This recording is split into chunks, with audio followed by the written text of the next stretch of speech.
Boa noite, você que está conosco aqui no nosso canal da Ideia Luz. Seja bem-vindo nesse feriadão de Nossa Senhora Aparecida ou o Dia das Crianças. Sejam todos e todos muito bem-vindos, bem-vindas e bem-vindes. Espero que vocês aflorem a criança que está dentro de vocês. No ano passado a gente começou comendo muitas guloseimas. Esse ano não dá, né? O perfil pandêmico nosso não deixa comer muitas guloseimas, não.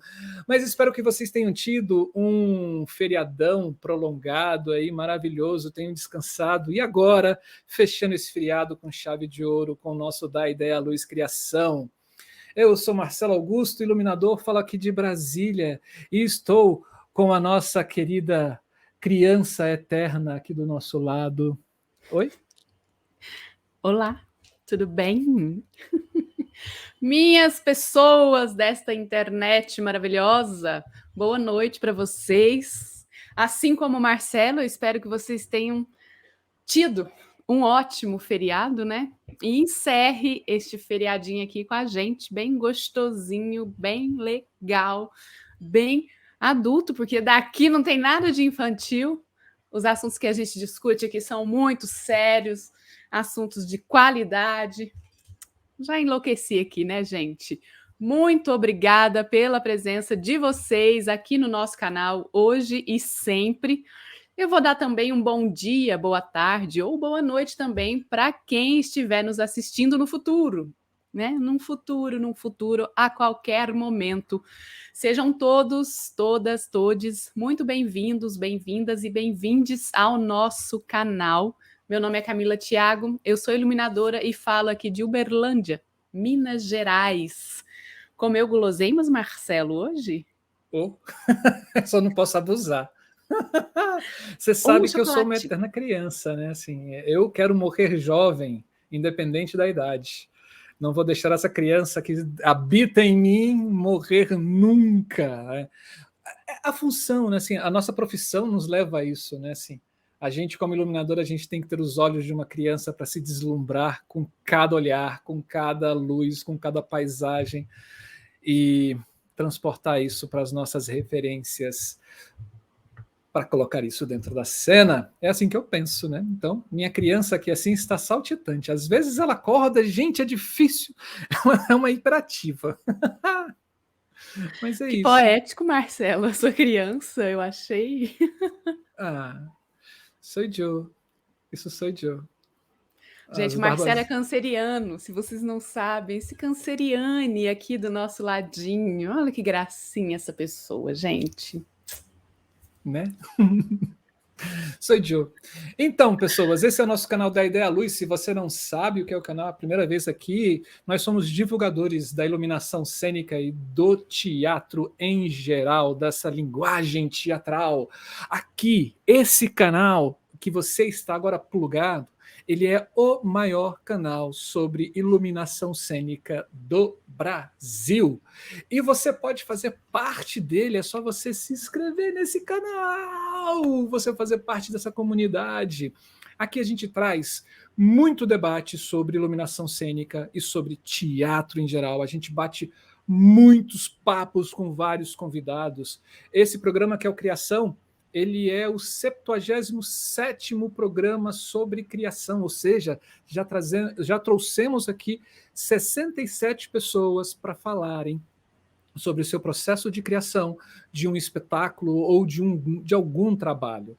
Gente, não é brincadeira, é muita gente, tudo isso espalhado nesse Brasil todo, né? Porque a gente tem um grande sonho, a gente quer que essa informação, que as pessoas conheçam a iluminação cênica e as artes cênicas nos 4 cantos do Brasil, de forma gratuita e democrática. Basta ter um celular e uma internet, acessar o Da Ideia Luz, e aqui você vai encontrar muito conteúdo de qualidade para você pesquisar, fazer suas pesquisas pessoais, suas pesquisas universitárias, suas pesquisas de curso, ou até mesmo para você curtir e conhecer novos profissionais que estão espalhados nesse território continental chamado Brasil. E tem muita gente boa. A nossa lista é imensa. A gente já fez com 67 e tem uma pancada de gente para conversar, para a gente conversar durante esses próximos anos, que espero eu que o Da Ideia Luz esteja firme e forte. Para que ele siga adiante, Camila, as pessoas podem contribuir com a gente de alguma forma, né? Sim, pessoas. Seguinte, hoje aqui esse canal ele só existe porque tem aqui Marcelo e eu, tem as pessoas que a gente convida e que aceitam estar aqui com a gente para poder conversar, bater esse papo com toda a generosidade do mundo. E tem vocês aí do outro lado, porque se não for a junção dessas três vontades, né, desses três grupos com essas vontades, esse canal não existe e não tem motivo de ser. Hoje, para além dessas vontades e desejos, né, e parceria entre nós todos e todas aqui, a gente não conta com nenhum recurso financeiro. Então, Marcelo e eu estamos aqui bancando esse rolê todo. Mas igual o Brasil, né? Quebrado. É. Perdão, Mas desculpa, se você está aí do outro lado e pode e quer nos ajudar com essa forma mais financeira, monetária, a gente tem aqui na cabeça do Marcelo, de cá, o nosso Pix. É só você abrir o aplicativo do seu banco pelo celular, fazer a leitura do QR Code e aí você vai direto para a conta do Marcelo Augusto, que é esta pessoa aqui mesmo, pode confiar, tudo vem para cá. Então, faça um Pix na sua conta, pode pegar todo o seu limite e mandar para a gente vai adorar. Outra forma de ajudar é o Superchat, que fica aqui na conversa. Vocês vão ver que tem um cifrão aí na conversa. Clica nesse cifrão, lá vai ter o passo a passo para que você possa contribuir, escolher o valor, a forma de pagamento e tudo mais. E fazendo a contribuição através do Superchat, a conversa ainda fica um pouquinho animada, um cadinho animada, porque você pode colocar um GIF, um stick, você pode deixar o seu comentário em destaque. Ó que legal. E o mais recente, né, a mais recente forma de nos ajudar é que agora a gente está com uma novidade que é você que está aí pode ser membro do nosso canal. E a pessoa que é membro ou membra do nosso canal, ela contribui mensalmente com o valor de R$ 5. Tá mais barato do que 1 litro de gasolina, mas de 5 em 5 a gente vai fazer uma luz geral aí e faz o canal acontecer e vai melhorando as coisas aqui. Então, procure aqui ó, na sua tela, em algum lugar, vocês vão ver que tem um botãozinho escrito Seja Membro, é só clicar lá, também tem o passo a passo. E se porventura, né, um próximo mês, você se inscreveu como membro, no próximo mês você fala, nossa, apertou muito aqui, não vai dar para contribuir esse mês, não tem problema, é só você entrar no mesmo botãozinho que vai estar membro, né, e cancelar. Não tem juros, não tem nada, não tem retroativo, tá tudo certo, tudo bem.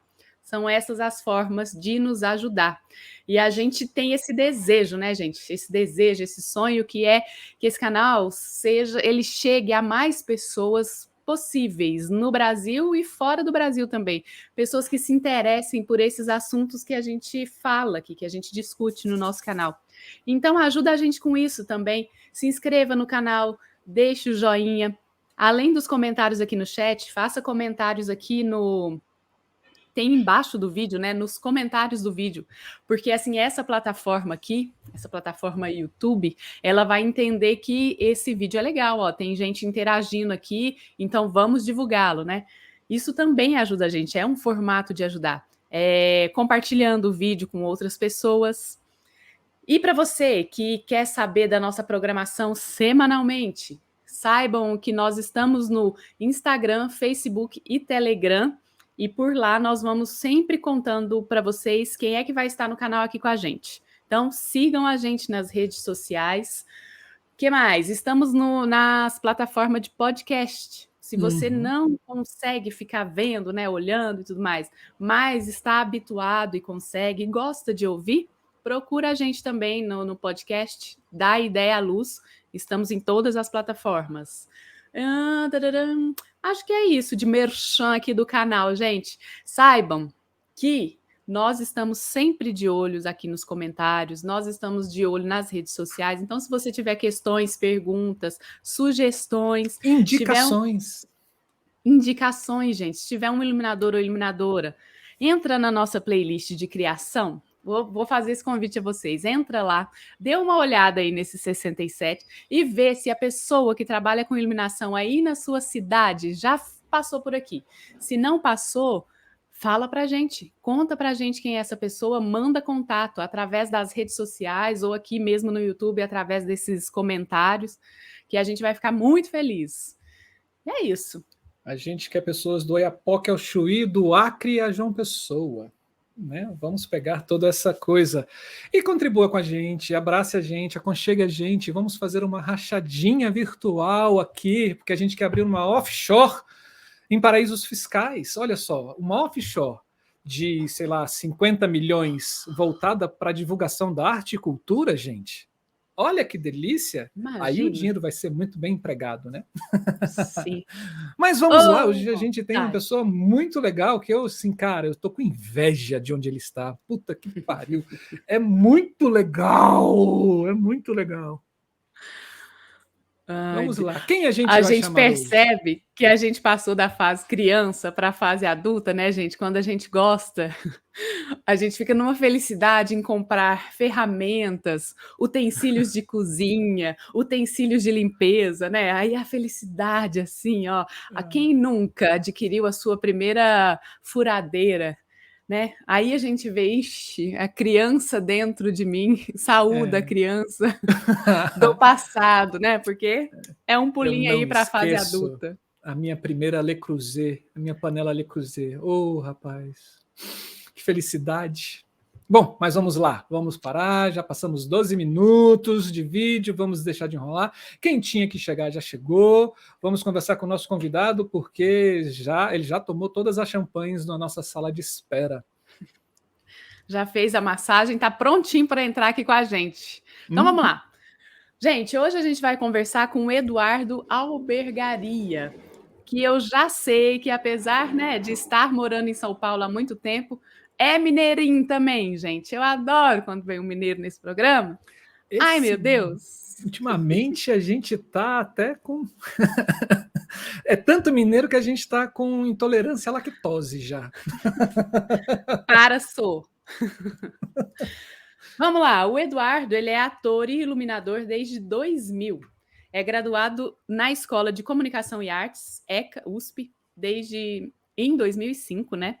Atualmente integra o grupo Peleja, com a qual atua no espetáculo Gaiola de Moscas, sob direção da Ana Cristina Cola, do Lume Teatro, e Anônimo, direção de Vinícius Torres Machado, da CIA Troada. É ator convidado do espetáculo Gran Circo Máximo, do grupo Matula Teatro, dirigido por André Carreira. Foi ator convidado do espetáculo Parada de Rua, 2007-2008, do grupo Lume Teatro, de São Paulo, onde fez residência artística durante 5 anos, de 2005 a 2009. Integrou o Núcleo Fuga, ganhador do prêmio Mira Muniz Funarte 2007, com o espetáculo homônimo, dirigido por Norberto Presta e orientado por Renato Ferracini, do Lume Teatro, e Jussara Miller. Atuou em Noturno, 2005, premiado curta-metragem do diretor Daniel Salaroli, no longa Corte Seco, de Renato Tapajós, 2014, e no curta A Voz, 2012, de Matheus Loner. Vencedor do prêmio Nascente Jovens Talentos, da USP, em 2004, com o espetáculo Vazantes, com direção de Rosana Batistella. Vencedor dos prêmios de melhor iluminação e melhor cenografia com o espetáculo Tu Sois de Onde? No Festival Janeiro de Grandes Espetáculos de Recife, Pernambuco. Foi coordenador técnico do grupo Lume Teatro de 2005 a 2019, do Feverestival Campinas de 2006 a 2014. Criou a luz dos espetáculos Kafka, Agarrado num Troço a Lápis, do grupo Lume, 2007, A Paixão de Cristo, de Piracicaba, São Paulo, a 20ª edição em 2009, Cartas do Paraíso, Boa Companhia, 2010, Romeu et Juliet, ópera dirigida por Vinícius Torres Machado, Teatro São Pedro, São Paulo, 2011, entre outros. Participou de diversos festivais no Brasil e no exterior, como Equador, Escócia, Coreia do Sul e Polônia. Uau! Trabalhou com Tadashi Endo, do Japão, Norberto Presta, da Itália, entre outros. Ministra cursos de iluminação e interpretação. Eduardo, meu querido, se achegue. Olá. Opa. Boa noite. Tudo bem, Eduardo? Seja muito bem-vindo ao nosso canal. Muito bom ver seus bits de luz brilhando aqui na nossa tela. Obrigado. Estou mais nervoso do que apresentações aqui, pelo amor de Deus. Calma. Isso passa. É bom que pela tela não dá para morder. Mas que bom, gente. Muito bom. Deixa eu falar, Eduardo, muito obrigada, viu, por estar aqui com a gente hoje. É um prazer imenso ter você por aqui. Obrigado, prazer é meu. Já acompanhei algumas dessas lives, entrevistas de criação e achei muito massa. Tô feliz de estar aqui. A gente também está muito honrado pela sua presença. Hoje o Eduardo vai falar sobre o espetáculo Anônimo. Né? Anônimo é um homem atônito. Vive sozinho, mas não se sente só. Não por demasiado amor próprio, antes talvez por total falta de emoção. Nada parece comovê-lo. Anônimo não é um sem nome, possui um, embora não se recorde. Mas isso não aflige, não é uma informação relevante em sua vida. Vida? Sobrevida seria mais adequado ao uso que Anônimo faz de seus dias. Atravessa os dias como quem atravessa a rua para chegar ao outro lado. Gente, isso é pandêmico, sou eu na pandemia. Solo de Eduardo Albergaria. Direção e dramaturgia de Vinícius Torres Machado. Direção musical de Rui Barossi. Figurino de Eliseu Weider, eu acho que é isso. Iluminação, coreografia e concepção de Eduardo Albergaria. Consultor técnico Marcos Pinto, o Marcucci.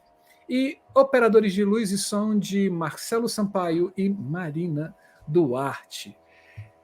Eduardo, diz pra gente como é que é essa coisa de você estar em cena e criar luz e cenário e... Como é que é? Luz, cenário e iluminação, concepção de luz, cenografia e está atuando em cena. Como é que é isso, cara?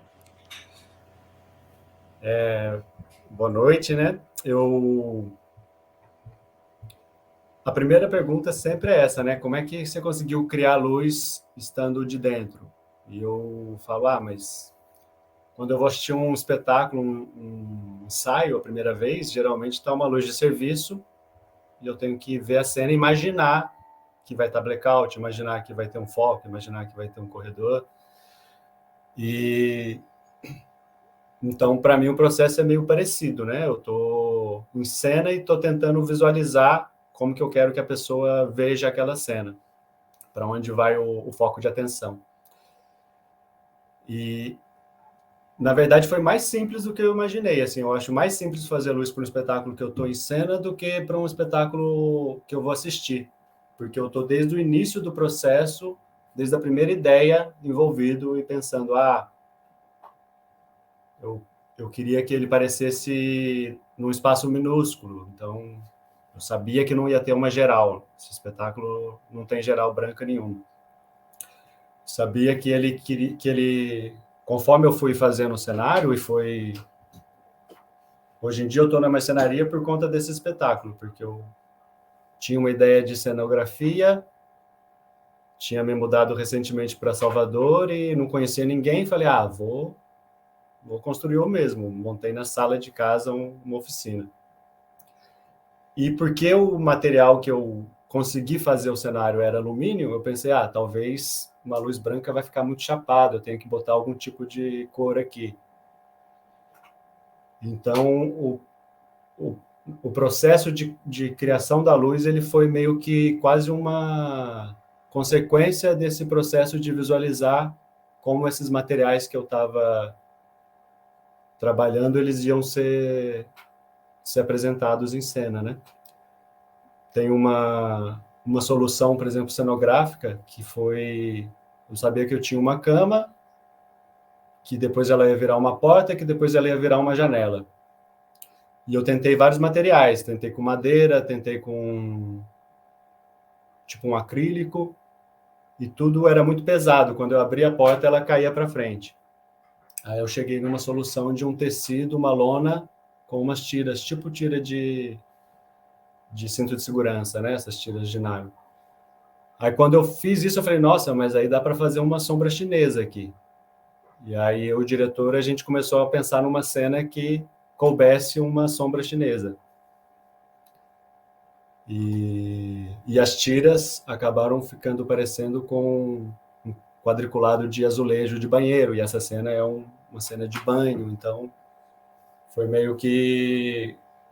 A luz foi quase uma consequência do processo de criação, sabe?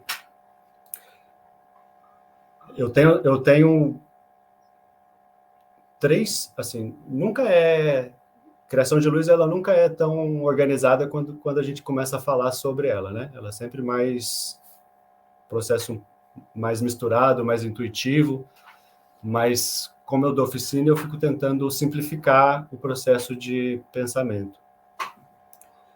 E aí eu falo assim, eu penso em uma ordem que é primeiro entender a cenografia, o que é essa arquitetura desse espaço, umidade, possibilidade de luz, se tem um cenário, se dá para ter sombra vindo de fora da área cênica, se tem um palco vazio, ou se tem um tapete, enfim. Um próximo passo seria entender essa arquitetura em termos de função, né, da dramaturgia, se esse tapete significa presente e fora do tapete é passado, por exemplo, né? E, por último, eu tento entender o que é um conceito que vai nortear essas escolhas. Um conceito que seja, por exemplo, vindo da direção, sei lá, a gente quer trabalhar com arte no ar, a gente quer trabalhar com uma coisa mais preto e branco, escura, e filme de terror, enfim. Só que como eu estava no processo de criação desde o início para esse espetáculo, esse conceito eu já tinha desde o início, sabe? Que eu acho mais difícil de entender quando eu estou assistindo o ensaio. Porque muitas vezes o diretor fala uma coisa, mas o espetáculo já não é mais aquilo que ele falou, né? Ele vai construindo e vai...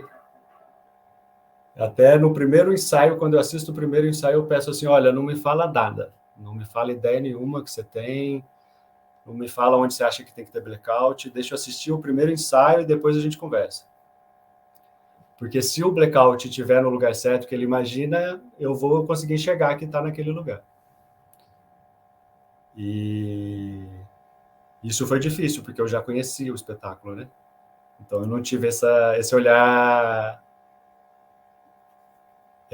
virgem para o espetáculo. Tanto é que no primeiro 1 ano de apresentação, eu fiz um projeto que eu dava umas oficinas e apresentava o espetáculo. Oficina de iluminação e apresentava o espetáculo no final. E algum dos alunos operava a luz.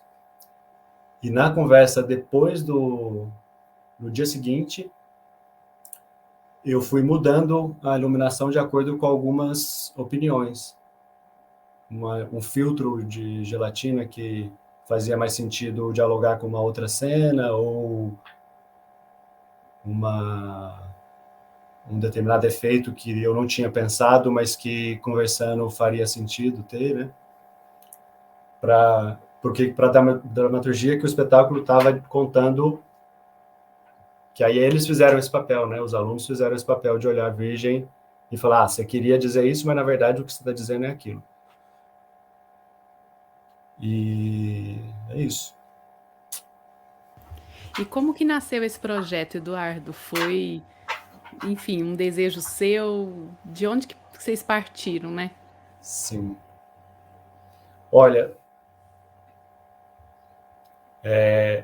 eu sou ator e iluminador quase que nascido no mesmo dia. Eu comecei o processo, a faculdade de graduação, e 2 semanas depois abriu uma vaga no departamento da faculdade para trabalhar como técnico de luz e som. Aquelas bolsas de estudante, né, que é 20 horas por semana, uma coisa assim. E esse processo, eu comecei a ter ideia dele em 2006. Eu só estreiei em 2012. E uma parte disso foi porque eu percebia que tinha coisas que o meu trabalho de iluminador alimentava o trabalho de ator e vice-versa. E aí eu falei, queria colocar isso em um espetáculo, mas não tenho grana e não tenho tempo agora para fazer. E aí foi essa ideia. Eu demorei, eu acho que uns 3 anos pensando sobre esse processo, o que seria, mais ou menos, se seria um solo, se não seria, se seria um solo mais para teatro, mais para dança, mais para não sei. E até que eu chamei um diretor que tinha uma noção de dramaturgia, falei das ideias gerais, tipo, eu tenho uma ideia de um cara que acorda, que faz as coisas do dia a dia, toma café, toma banho, não sei o quê, se prepara para ir para o trabalho e lá no trabalho acontece algo. E só tinha isso de ideia. Então, por ter essa ideia, eu tinha mais ou menos uma ideia de cenografia, de ter algo que parecesse uma cama, depois que parecesse uma porta para ele poder sair de casa e ir para tal lugar. E, enfim, então, esse processo primeiro foi sozinho, né, pensando, aí ele entrou junto comigo e depois de um ano que ele estava junto, que a gente conversava, a gente começou o primeiro ensaio. Para o primeiro ensaio, eu tinha me mudado, eu trabalhava em Campinas, no Lume, como funcionário, e minha companheira, na época, passou no doutorado em Salvador. Então, eu falei, vou sair do Lume e vou para Salvador. E aí a gente combinou que ele ia para lá para a gente ter um mês de ensaio. Aí eu passei o mês anterior a esse um mês de ensaio construindo um cenário, já que eu estava desempregado, eu tinha tempo, não tinha dinheiro, mas tinha cartão de crédito. E, e é isso aí. Então, esse processo foram 6 anos, né? Entre ter a ideia inicial e ter a estreia, que foi em 2012. Legal. E pode falar. Não, aí eu ia perguntar justamente essa questão do ensaio, né? Se vocês conseguiram ensaiar em uma sala vazia ou se já conseguiu ensaiar em algum lugar que tivesse iluminação. Não, a gente ensaiava na sala de casa, que era um espaço bem pequeno, tipo 3 por 5, sei lá. E com certeza isso influenciou no espetáculo para ter essa questão bem pequena, bem. Se tiver um espaço de 4 por 4, dá para fazer o espetáculo. E a gente ensaiava à noite, porque a gente percebeu que tinha alguma coisa no clima do espetáculo que não funcionava tão bem quanto a gente ensaiava de dia. Então a gente começava o ensaio às 6 e até 11, até a hora que desce. E que foram 30 dias, né? Então a gente tinha que ensaiar todo dia.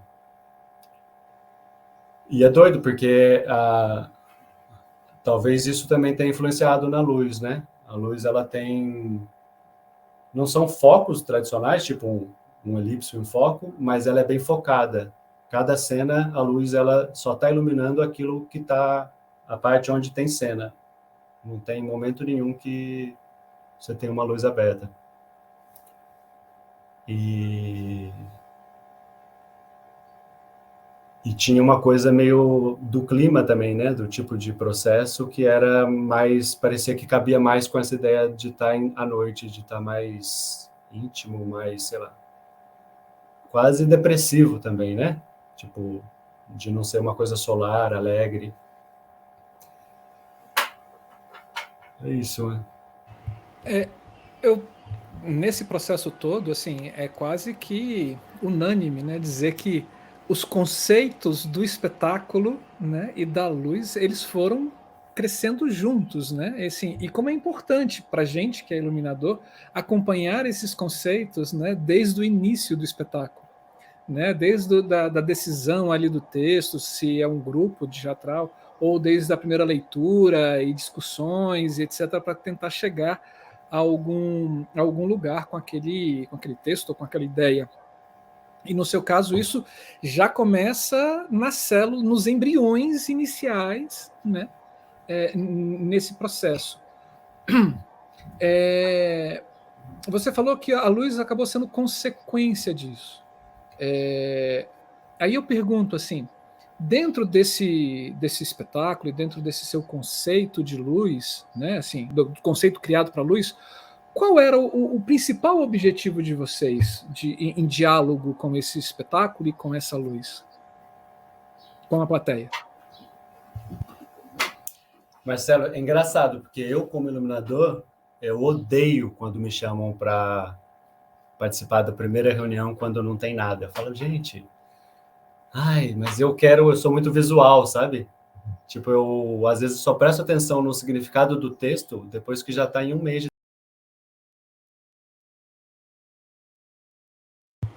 Alô? Alô, alô? Opa, Caiu. voltamos. Voltando. Só retomando então. É isso, tipo, eu como iluminador, eu odeio quando me chamam para o primeiro dia, assim, não, a gente quer que você decida junto, figurino e dramaturgia, porque eu sou muito visual. Eu penso assim, eu posso te ajudar na dramaturgia, mas se vai ter uma pessoa em pé e outra correndo em volta, ou se vai ter duas pessoas correndo, isso para mim é que vai me ajudar a te ajudar na dramaturgia. Isso foi engraçado, porque para esse espetáculo eu tinha desde o início, né? Essa função de estar... Porque apesar de eu ter um diretor, que é um diretor muito centralizador dos conceitos, que ele já pensa a dramaturgia, ele já pensa como que isso dialoga com a trilha, como isso dialoga com a luz. Várias coisas eu falava para ele, olha, eu tenho ideia de que tenha...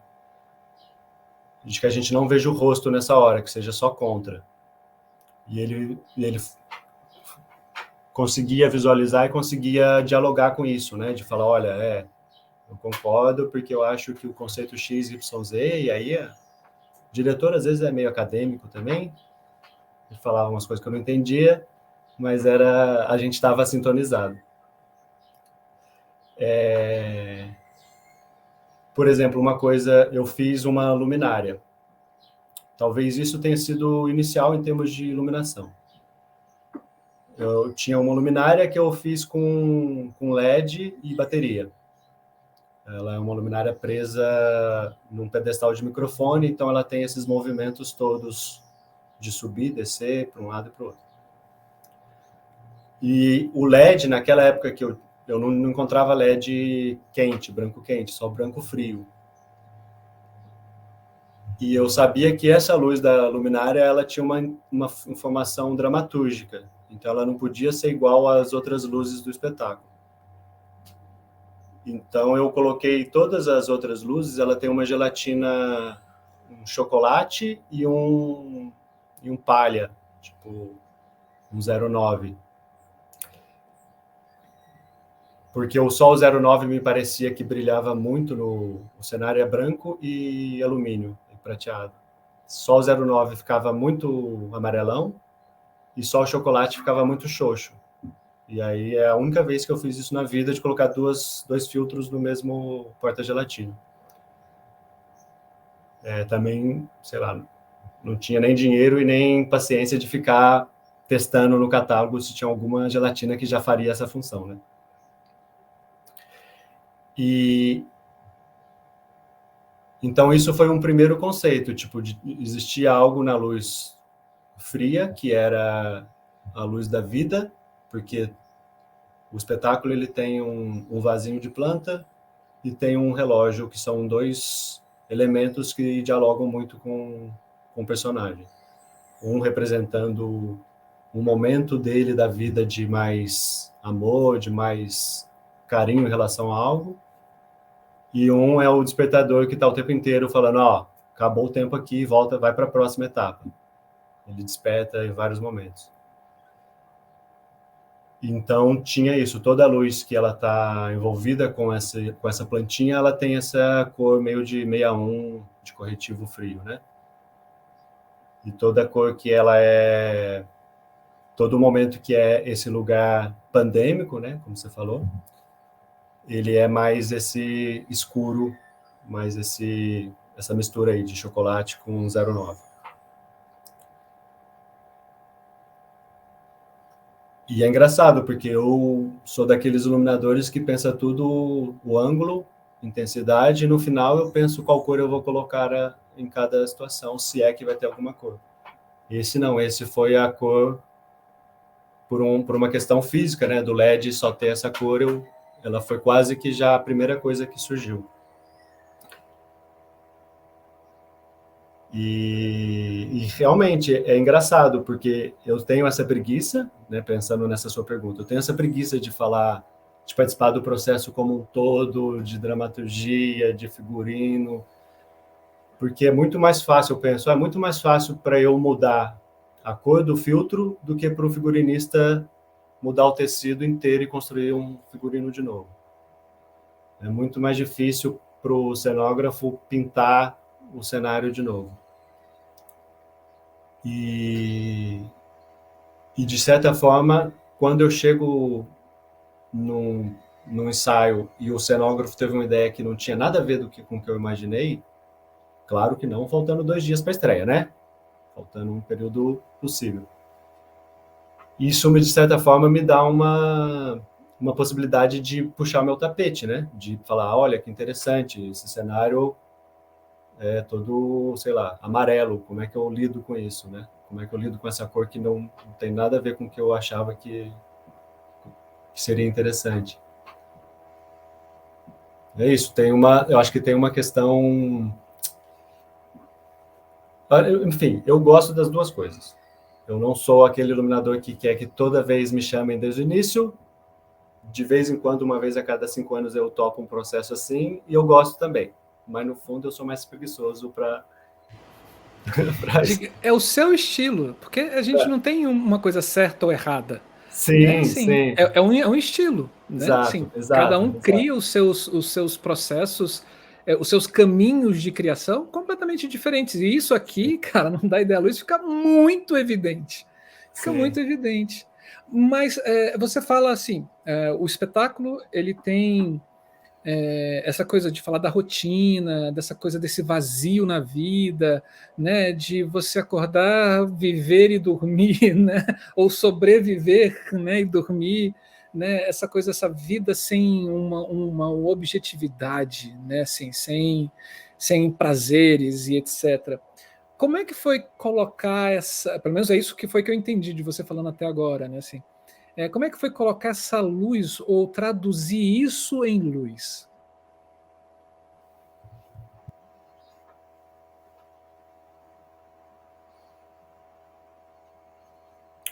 Olha,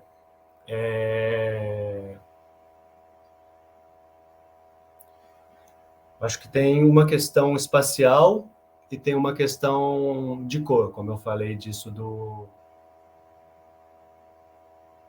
dessa luz que está mais relacionada a esse objeto que é o vasinho de planta. Mas espacialmente, se eu fosse falar uma dramaturgia em 30 segundos, uma pessoa dormindo, ela precisa acordar. Uma pessoa se preparando para o café da manhã, uma pessoa fazendo as necessidades básicas, né? Cocô, xixi, tomando banho, e teoricamente o dia teria acabado aí. Todo esse processo em todos esses momentos, a luz ela tem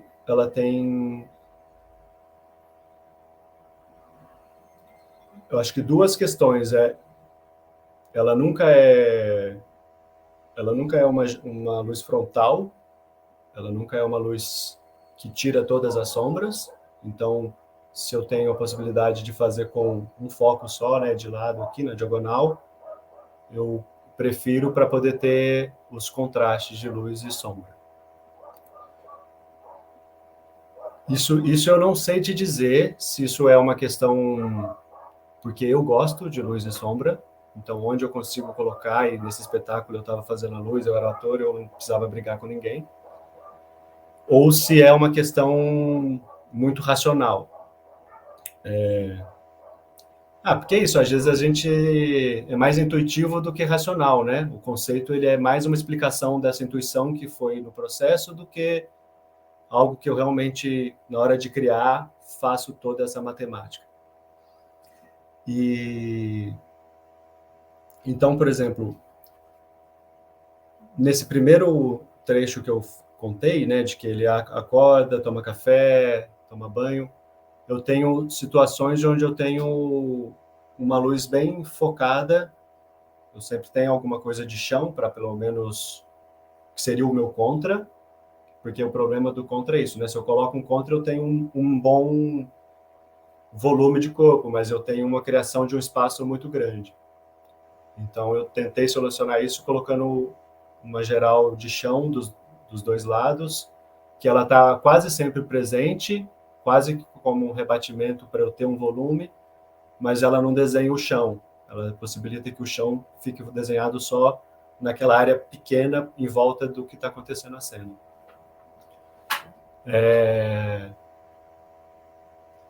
Em algum momento, né, vou dar um spoiler, em algum momento esse vasinho de planta some. E a brincadeira do espetáculo é isso, ele tem que sair do conforto dele para ir atrás desse objeto. E ele vai para a rua. E a rua ela é feita com coisa sonora, paisagem sonora, de barulho de rua, barulho de trânsito. E nessa hora, essa luminária,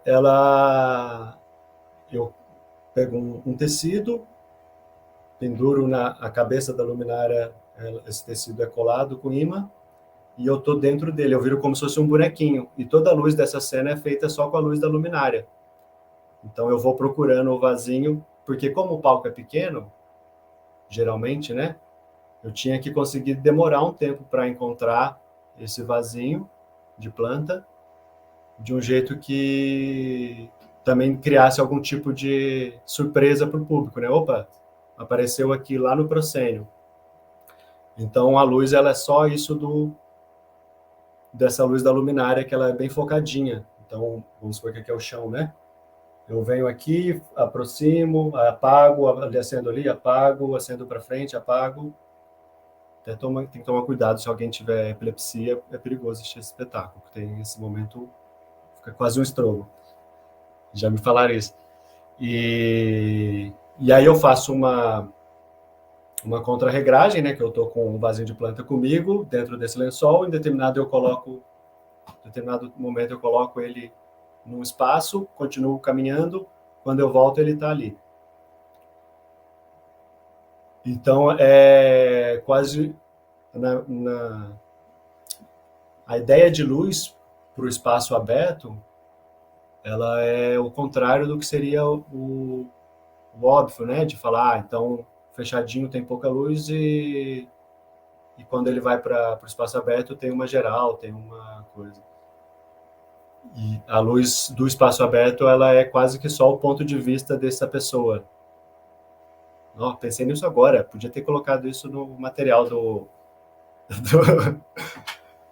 quando ele está no espaço aberto, a luz ela não é uma geral, ela é o que o personagem está vendo, é o que a luminária está vendo. porque é uma pessoa que tem medo dessa sociedade, enfim, né? Para ele é um problema isso. Não sei se eu respondi a pergunta, porque eu sou muito ruim de linha de raciocínio, viu, gente? A gente está na mesa de um boteco tomando cerveja e conversando sobre o seu espetáculo. Então, beleza. Aqui não tem disso, não. Ô, Eduardo, e uma coisa que, quando a gente estava conversando para você vir aqui no programa, aí você falou, vou falar de um espetáculo em que eu atuo e pensei a luz, né? E eu achei muito bom, porque, assim como você, eu também atuo e faço iluminação. Ultimamente eu ando fazendo mais iluminação do que atuação, mas pretendo aí voltar para uma atuação logo, logo. Eu já cansei de pagar mico já. Eu não faço mais atuação, eu não pago mais mico, não, gente. Eu adoro, gente, adoro estar em cena. Eu acho, porque aí, engraçado também que você falou que. Agora eu vou me confundir. Não sei se a gente já estava aqui no programa ou se foi antes que você falou, entre operar, montar e conceber, eu prefiro operar, né? Sim. Eu sou o contrário, porque para mim a operação é um momento tão tenso assim. E aí, quando eu estou atuando em cena, eu acho muito bom, porque parece que eu tenho controle das coisas. Ali, eu dependo de um artefato, de vários artefatos, na verdade, para poder ter este controle da luz. Sim. E aí isso me dá meu Deus, não sou Você eu que tô... depende de uma peça que às vezes sempre dá problema, atores e atrizes. Sim. Às vezes vem com defeito de fabricação. Rapaz, é uma dor de cabeça. Aquele ator que gosta de sair do foco porque incomoda menos o olho, né? Fica com a luz sempre aqui. Eu. Péssimo, Marcelo, péssimo. Por isso que ainda bem que você veio para a luz. Por isso que eu falo, cansei de pagar mico. Mas segue o caminho. Aí a minha pergunta é nesse sentido, assim, se nesse processo, né, de você atuando, se você já disse que visualiza bastante as luzes, mas para além da visualização, se você já começa nesses 30 dias, né, se você já leva uma luz, uma luminária, já faz umas propostas, mesmo que seja na sala da sua casa, ou não, você vai nesse processo mais de pensar. E aí eu já emendo uma outra pergunta que é, como que você conseguia ter essa visão de fora? Você chegou a tirar fotos ou a filmar algum ensaio para poder ter essa visão de fora? Eu filmava todos os ensaios. Eu não assistia todos, mas eu filmava todos e quando o diretor falava, hoje foi bom, aí eu assistia aquele.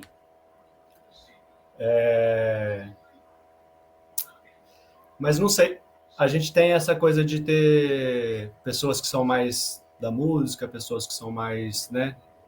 Eu sou bem visual nesse sentido, de ter memória visual. E é mais ou menos intuitivo, assim, tanto se eu estou em cena quanto se eu estou operando uma luz, geralmente o meu roteiro é uns bonequinhos, desenhando o que está acontecendo naquela, independente do texto que está acontecendo.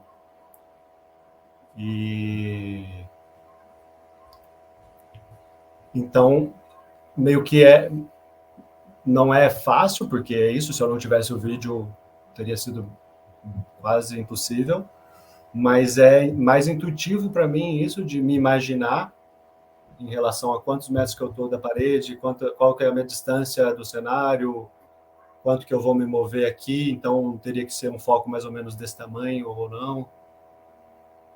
E como ator eu tenho essa... Eu sou o oposto do Marcelo, né? Se eu percebo que eu estou saindo da luz, eu mudo a cena para poder ficar na luz. Então, isso... Mas eu não sou referência para ator nenhum, gente. Não, Agora, isso eu falei antes, né? Isso de gostar mais de operar, eu falei na conversa antes. Porque para mim é doido, porque são 3 profissões, né? A gente fala que é tudo iluminador, mas são 3 profissões bem diferentes, o técnico, o operador e o iluminador, que seria o criador. Eu falei isso, que eu comecei a graduação e já comecei a trabalhar com luz. E então ela meio que as duas profissões foram nascendo juntas e amadurecendo juntas. E eu fazia treinamento de ator, fazia curso de ator, e eu via, independente da estética, independente do grupo, tem coisas de trabalho de ator que são sempre tem que ter, sabe? Sempre tem que ter algum tipo de trabalho de tônus, algum tipo de trabalho de tridimensionalidade, enfim. E eu fiquei me perguntando, será que tem coisas de luz que também são independentes, que são conceitos independentes se é uma estética de palhaço, de dança ou de naturalismo, enfim. Como iluminador, eu sempre... essa foi a minha pergunta inicial, sabe? A minha cabeça de hoje, como iluminador, partiu dessa pergunta de quais são os conceitos de luz que são independentes da estética. E nos primeiros anos é muito mais fácil que você esteja operando a luz de outra pessoa do que você já começa criando luz, né? E eu percebia que o mesmo espetáculo eu fazia uma temporada com um grupo lá em São Paulo, que foram quase 6 meses de 2 temporadas em lugares diferentes, mas durante o ano foram quase 6 meses.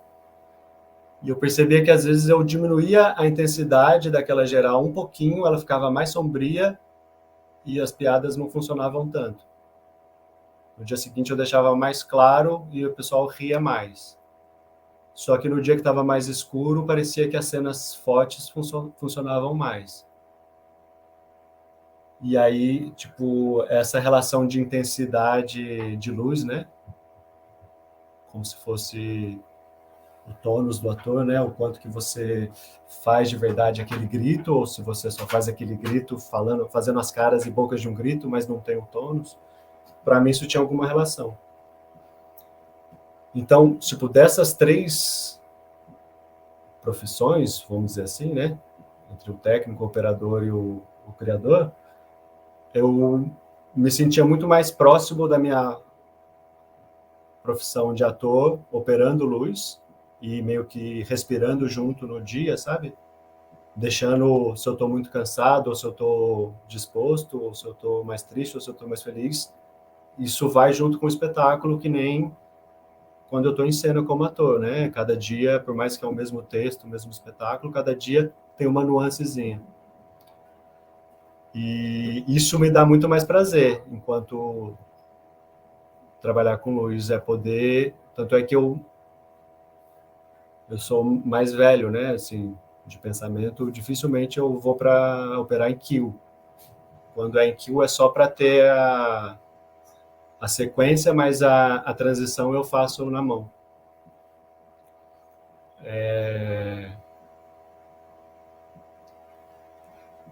E é isso, então isso, para mim, o trabalho como ator, ele de certa forma, ele tem um diálogo muito grande com o trabalho como operador de luz, né? Eu acho que é o cara que faz o espetáculo, a luz do espetáculo ter vida a cada dia, e pode ficar horrível, mecânico, ou pode ficar incrível, né? Uhum. Eu tive, assim, eu gosto de operar as minhas luzes. Eu sou canceriano, então eu tenho ciúmes e um apego, assim, que, nossa senhora, né, assim. Mas para estar aqui no Ideia Luz, eu tive que deixar um espetáculo como operadora. E é a primeira vez que eu trabalhei com ela, que é a Júlia Ritter, que também faz a escola SP de teatro. Sim. Né? Júlia, se você estiver assistindo, beijões, né? E assim, e no ensaio ela estava muito tensa, né? Assim, e ela vem de uma pegada muito mais do show e etc, né? Aí eu virei para ela e falei assim, Júlia, né? Assim, dança junto com os dançarinos, Sim. sinta o pulsar da música, sinta o ritmo, sinta os movimentos dele e baila junto com eles. Você está lá na cena também, Sim. né? Sim, você está lá, você está dançando com eles, só que não corporalmente, mas com luz. Cara, ela deu uma relaxada quando ela fez isso. E aí ela aconteceu uma coisa assim, ela achou que errou, olhou assim para mim, eu olhei para ela e falei assim, uai, ela, estou dançando com eles. Aí ela falou assim, ótimo, manda muito bem. Porque é isso, né? Assim, É. é nesse jeito. Você falou de uma coisa que me chamou muito a atenção, né? Que vocês começaram a ensaiar, né?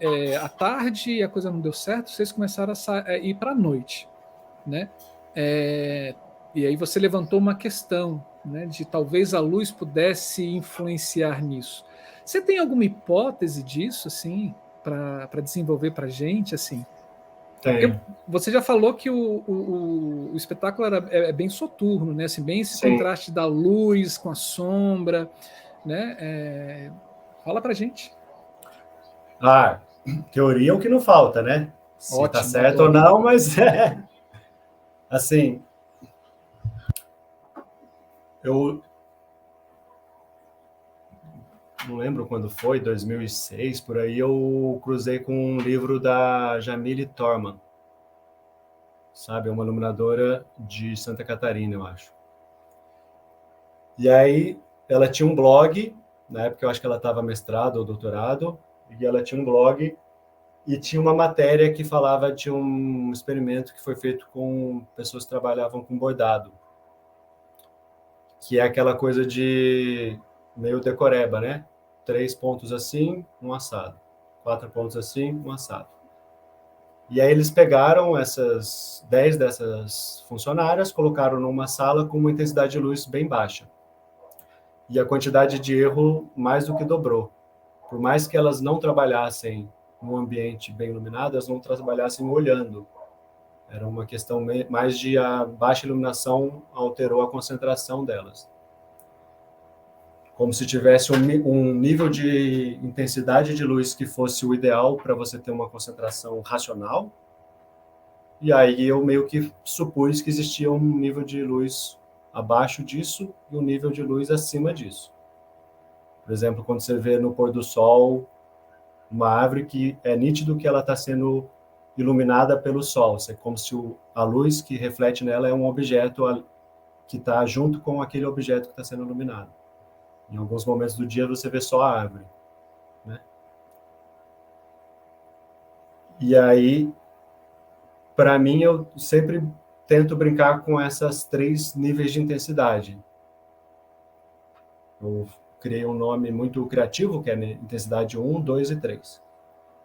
E então, tipo,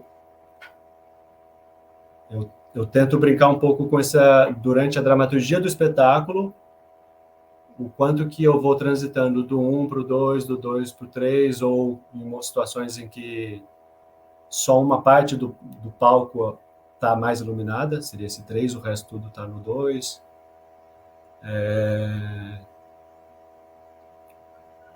Isso tem a ver um pouco com a minha trajetória de operador, né? Um dos espetáculos que eu comecei a fazer luz logo que eu me formei foi o Shizen Sete Cuias, que é um espetáculo do Grupo Lume, que é um espetáculo dirigido por um dançarino de butô. Então, seria mais perto da dança, né, do que do teatro. E o início do espetáculo tinha um ator numa bacia, sentado, e era um foco que ia subindo bem devagarinho. E várias transições desse espetáculo eram bem lentas, as transições, tanto de chegar no blackout e subir de novo, quanto só de mudar de uma luz para outra. E aí eu comecei a perceber que tinha uma intensidade de luz que a gente já estava vendo algo no palco, mas a gente não sabia se era uma pedra, se era uma pessoa, enfim. Você conseguia entender que tinha algo, você já conseguia ver com o olho, mas o seu racional ainda não estava conseguindo traduzir aquilo para uma imagem que você conhece. A minha sensação é que a gente tem essa leitura, né? Pensando no olho humano, assim, né? O olho, o cérebro, tudo. A gente tem, enquanto o espectador, o que seria a nossa visão principal que está relacionada com o que o racional traduz, por exemplo, né? É uma cadeira, é uma mesa, e tem essa visão. É óbvio que tem a questão de visão principal e visão periférica, mas não é exatamente isso que eu estou falando, porque tem a ver, mas eu acho que não é só. Às vezes você estava focando para aquilo, mas se a intensidade é muito baixa, você ainda não consegue acessar esse lugar mais racional. Ela fica num lugar meio inconsciente. Ela te dá uma sensação, mas ela não te dá uma tradução racional do que você está vendo. Então, o espetáculo é um espetáculo sem texto, voltando para o Anônimo, né? É um espetáculo sem texto. E é um espetáculo onde a graça não está exatamente numa descoberta, por exemplo. Não é exatamente o fato de uma surpresa quando eu saio daqui, levanto e vou até ali e pego o vaso. Ele está um pouco no como o corpo faz isso, na como a sensação desse personagem está fazendo, e uma sensação meio que vai ficando ali, que ela vai se construindo ao longo da dramaturgia. Aí me parece que essa linha dramatúrgica que a gente estava escolhendo, que ela é menos pelo entender que ele levantou, entender que ele foi lá regar a planta, entender que ele foi tomar café, é mais qual é a sensação física e emocional que causa fazer isso do jeito que ele está fazendo. De certa forma, me parecia que eu tinha que trabalhar mais para o lado dessa intensidade 1, se eu for colocar menos para esse racional de entender tudo. Tanto é que é super difícil filmar o espetáculo, porque ele é muito escuro e acaba tendo que chegar num lugar que equipamento, a última vez que eu filmei faz mais de 10 anos, né? Se fosse hoje em dia, talvez fosse mais fácil. Mas eu acho que é isso, eu acho que talvez os nossos ensaios à noite ajudavam o diretor na hora de ver o ensaio, tá com esse lugar da percepção menos racional, sabe? Talvez a noite ajudasse nisso no ensaio. E voltando nessa pergunta que a Camila fez uma hora sobre se eu levava algum tipo de luminária, no primeiro ensaio eu levava a luminária que eu fiz, que é de cenográfica. E durante algum tempo a gente achou que toda a luz seria só dessa luminária, porque ela funcionava bem melhor do que quando a gente acendia a luz da sala. Aí a gente viu que não ia dar, que tinha cena que não fazia sentido ela estar acesa, ou que eu ia estar fazendo outra coisa, não tinha como eu mudar o foco de cá para cá, né? E aí a gente usava um abajur aceso no chão mesmo, só para ter alguma luz para ele chegar, mas para ter essa intensidade, para dar essa sensação de escuro, né? Já que eu estou falando, eu vou falar mais uma coisa que eu acho que para o meu tipo de raciocínio tem a ver. Porque essas intensidades que eu estou falando tem um problema que eu acho que é contraste, né? Se a gente pensa o palco como uma moldura ali da boca de cena, o campo de visão ele tem que ter algum tipo de contraste para não ficar cansativo para o olho. Se eu ficar o tempo inteiro só com pouca luz ou só com muita luz, a sensação que eu tenho é que cansa. E como ator, tem sempre o tipo de teatro que eu fui fazendo, o tipo de oficina de trabalho de ator que eu fui fazendo, tinha sempre muito essa noção de que quanto mais tridimensional é o corpo do ator, melhor. Nem todo mundo acha que isso é bom, isso é que nem o Marcelo falou, não é certo ou errado, é mais um estilo, uma escolha, né? Um gosto pessoal. E eu sempre gostei disso como ator.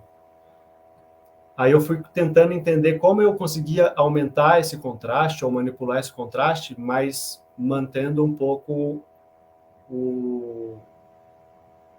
a luz geral desse campo de visão naquela luz que eu queria para aquele momento.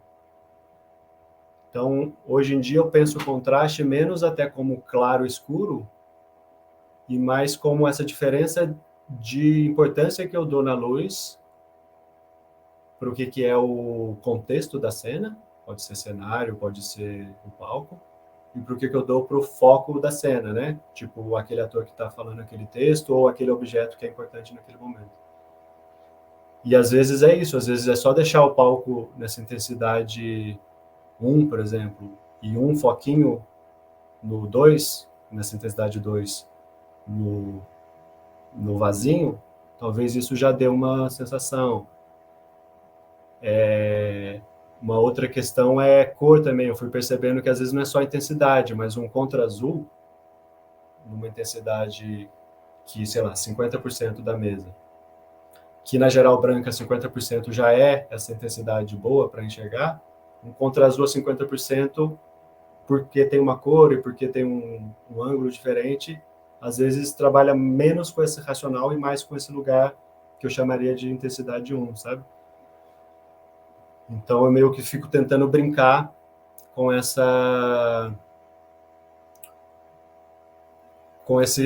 nível de intensidade e o contraste que eu estou dando para essa quadro, né, que é o palco, que é o olho. Eu acho ótimo você falar desses níveis de intensidades, né? Porque é isso, quando você faz aquela pergunta, quais são os conceitos que ficam da iluminação, independente da estética, da dramaturgia, né? Eu acho que aí né, agora eu me lembrei disso e falei assim, tá aí uma coisa que sempre é trabalhado, independente da estética, né? Essa questão da variação de intensidades, essa questão de contrastes, Sim. enfim, e achando esses componentes, né? Eu fico me perguntando sempre também, quando a gente... Como eu estou dentro de uma universidade, acaba que hora ou outra tem que dar oficina e pensar esse ensinar da iluminação, e num contexto que o foco não é para, né, que as pessoas tornem iluminadores e iluminadoras, eu fico me perguntando quais assuntos, então, a gente não pode deixar de falar, né? Sim. Muito bom te ouvir esses 3 níveis, eu vou adotar aqui para ver. Eu vivo adotando coisas aqui, o bom da Ideia à Luz é que a gente escuta, né, Marcelo, essas coisas e a gente vai adotando para a vida. Ô, Eduardo, e uma pergunta como é que você fez para poder chegar em um roteiro de operação e para poder passar esse roteiro de operação para quem operou? Sim. Eu tive gastrite, ansiedade, depressão, que eu sou que nem o Marcelo também, eu não gosto de deixar os outros operar minha luz, não. Porque isso que o Marcelo falou da dança, para mim é exatamente isso, assim. Eu vejo que tem alguns iluminadores que trabalham a cena de luz como um slide, né? Tipo, esse momento do espetáculo tem essa cena, esse momento tem essa cena. Eu gosto de pensar que essa cena, pensando que, sei lá, aquela determinada cena do início do espetáculo e tem um contra-azul, uma lateral branca e um foco. Eu gosto de pensar que tem uma microdramaturgia nessa cena, que ela vai ter esses elementos, mas que esses elementos elas podem, também nessa ideia de intensidade, ficar dançando de acordo com o que está acontecendo na cena e com o que eu quero brincar com a percepção de quem está vendo, né? É como se cada slide tivesse um movimento dentro dele. E aí, para passar isso para um papel é muito difícil. Os meus roteiros, quando eu passo, muitas vezes está escrito assim, nuance entre o canal 2 e o 6. Aí a pessoa, mas o que significa nuance? Aí eu mostro para ela, ela entende e consegue produzir. Mas se não tivesse lugar da conversa, o meu roteiro quase que vai ficar doido para a pessoa. Aí, nessa época, eu comprei interface, DMX, pensei em fazer tudo que a pessoa desse um gol só e fosse o espetáculo inteiro. Porque a trilha, de certa forma, foi assim, né? Como eu ensaiava muito sozinho, eu tive que gravar os silêncios e as músicas numa faixa só. e fazia o espetáculo, dava o play, corria lá e fazia o ensaio. Então pensei, é possível fazer a luz assim. Claro que com medo de dar certo, né, de dar errado. Aí eu comecei a trabalhar com 2 ou 3 pessoas só, para não ficar essa loucura de cada vez ser alguém. E sempre, da primeira vez que alguém vai operar, eu pego um primeiro trecho do espetáculo, que tem bastante transição, e eu tento a gente fazer isso umas 10 vezes até a pessoa entender o que eu quero dizer com o andamento da luz, o andamento do espetáculo. Que é isso que você falou, Marcelo, do dança junto, né? Eu acho também, tipo, tem até quando eu dou oficina, eu coloco uma música que ela tem 3 instrumentos só. Uma bateria, um contrabaixo e um piano. E é muito nítido que a bateria ela está fazendo ela está fazendo todos os tempos possíveis, todas as subdivisões possíveis, e o contrabaixo só faz pom, pom, pom. E dentro dessa todos os tempos possíveis tem como se fosse uma velocidade ali acontecendo, né? E a transição de luz ela tem uma velocidade que ela precisa seguir. Às vezes é só no caminhar do ator, às vezes não é porque não tem trilha naquela hora, né? Na velocidade que o ator está se movendo, você percebe que tem um andamento daquela música que está acontecendo. Então, esse primeiro trechinho eu sempre tentei ensaiar algumas vezes e até a pessoa entender o que é esse andamento do espetáculo. Depois que ela entendia, ficava mais fácil. Mas foi o espetáculo que eu mais, na hora de fazer a documentação, mais tentei ser o mais claro possível. Depois do espetáculo eu até mudei. Hoje em dia eu até adotei algumas coisas que eu coloco aí. Por exemplo, eu tenho uma lista dos canais. Eu te mandei, não sei se vale a pena mostrar, mas também não é nada... Sim, vamos mostrar. Não é nada genial, né? É só um jeito de tentar organizar. Que é uma lista do canal, o que cada um é. Uma lista de o que gravar em cada submaster, nas intensidades, que aí essa gravação eu consigo conferir com ela, né? Porque determinado teatro, 25% nem apareceu a luz ainda. Em outros já é muita luz. E aí, nossa, o roteiro de operação foi refeito umas 15 vezes. Porque a deixa é tipo, quando o dedo do pé fizer assim, ele começa a transição. E aí, só que, tipo, eu faço isso mais uma vez, eu não percebi que eu fazia isso 2 vezes. Aí tem que falar, não, é na segunda vez. Aí, aquela pessoa que vai operar, ela também anota o jeito que ela entende melhor.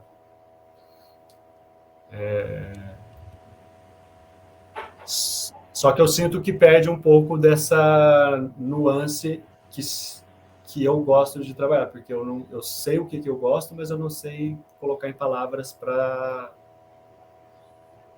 passar isso para uma outra pessoa exatamente, né? Até porque se ela fizer um pouco diferente, vai funcionar também.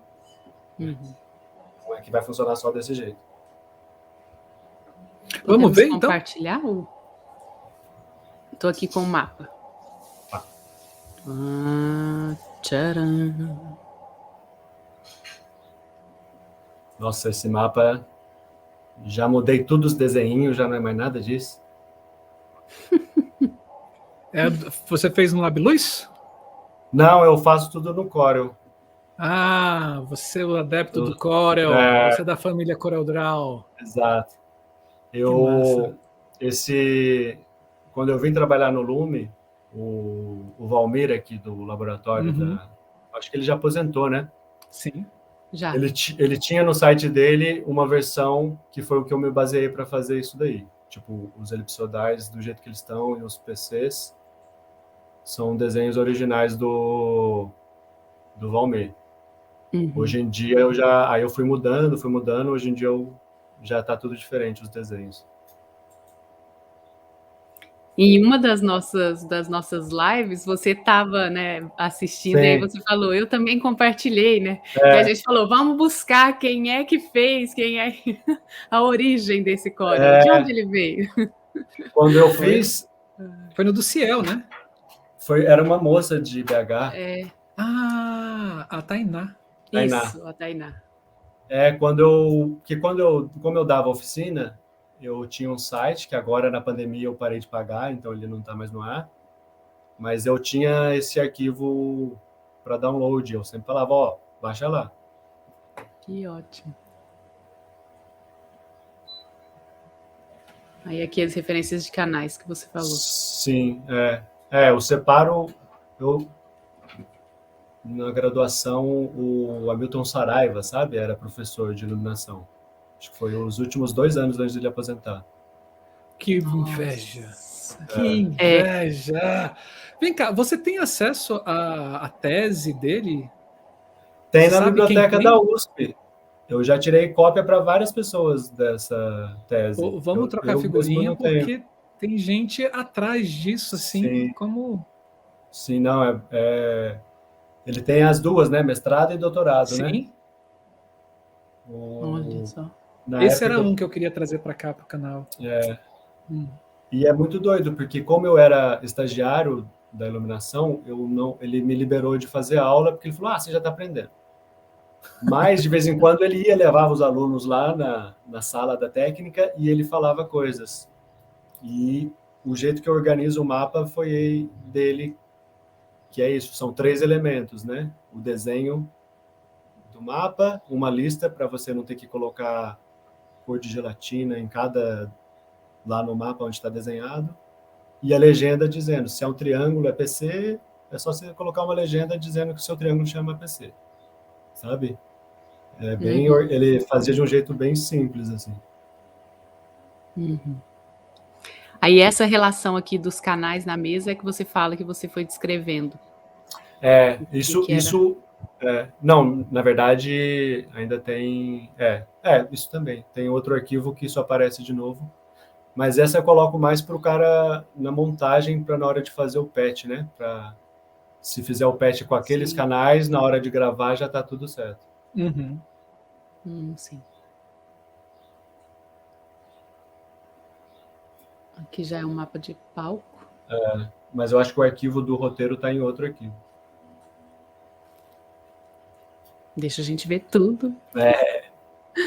Necessidade técnica, 50 folhas brancas, 5 moixandons, né? Assim, uma lagosta. Eu fiz um... Foi um processo quando eu fui para o Lume. O Lume sempre viajou muito, né?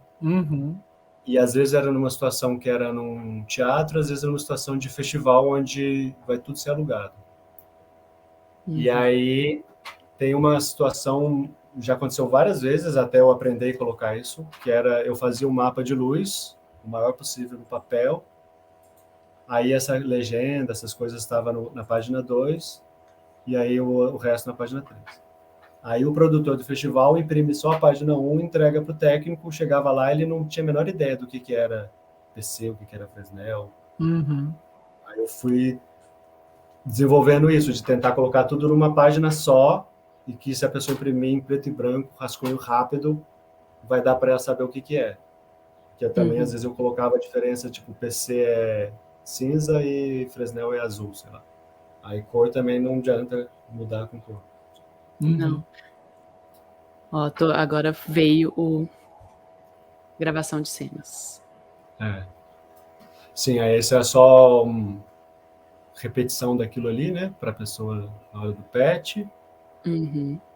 Aí tem 2 etapas, uma etapa que é gravação e uma etapa que é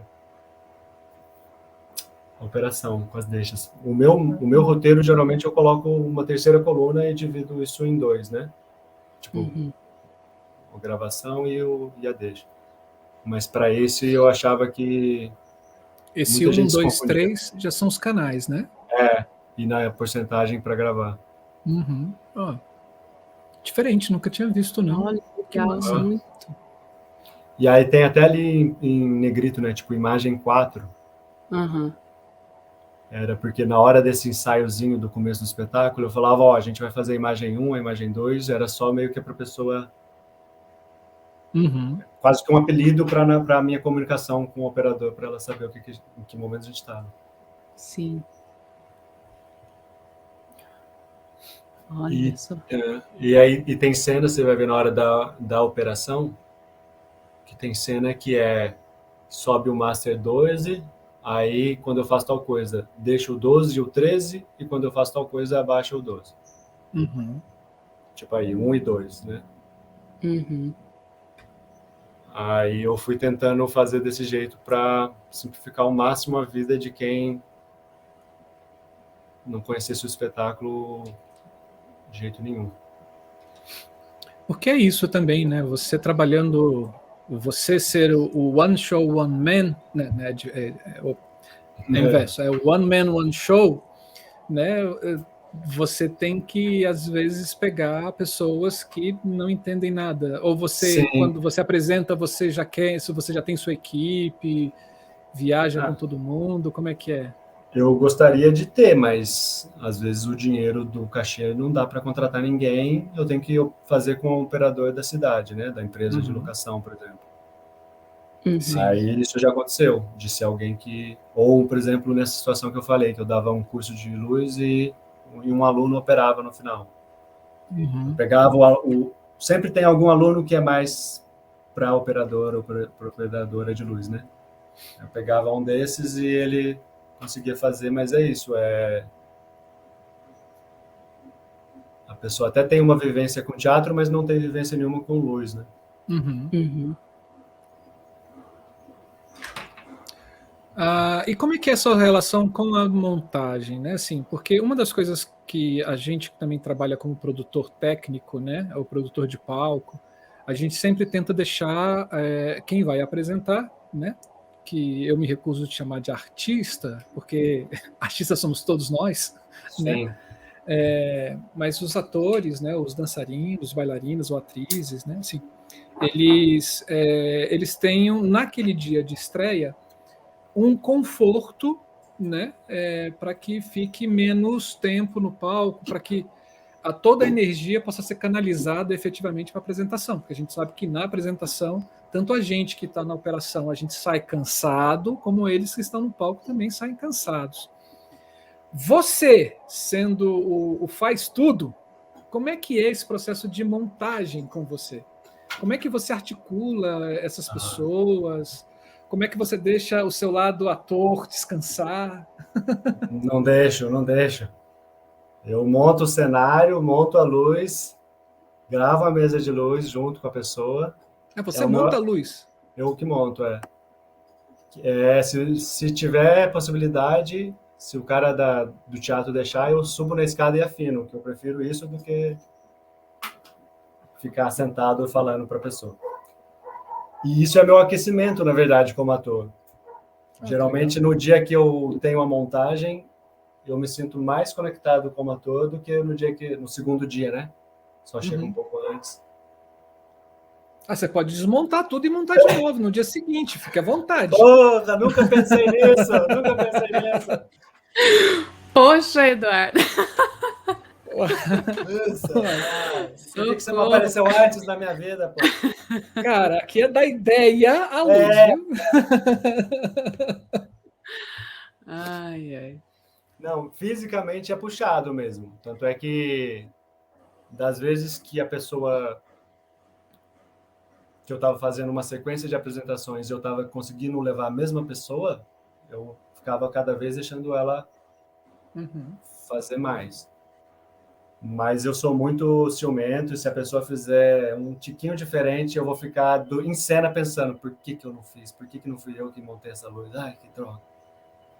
Aí é mais para diminuir a minha ansiedade como ator, me ajuda se eu faço a montagem de cenário de luz. Que massa. Eduardo, agora aqui uma pergunta muito importante. Qual é o seu signo? Sagitário, com ascendente leão. Lua em Aquário. Agora sim eu entendi tudo. E o seu, qual que é? O meu é Capricórnio, Ixi, com ascendente em touro. Cabeça dura, gente! Nossa Senhora! nossa, eu tô no meu terceiro casamento. A primeira foi Capricórnio e a segunda foi Touro. Então eu já te conheço. Você Já não é sabe que não dá certo. proxicheira. Não é proxicheira. Gente, um docinho, eu não sei do que vocês estão falando. Desde que não esteja com fome ou com sono. E como é que é essa. Bom, saindo da astrologia, né? Como é que é essa sua relação quando você chega no teatro? Como é que é você? Porque você. Assim, deixa eu tentar exemplificar. Né? Por exemplo, tem um espetáculo, né? Chama Tropeços, que é um espetáculo de bonecos, né? Que o pessoal fala assim: tempo de montagem. Aí eles colocam lá assim, 1h30, né?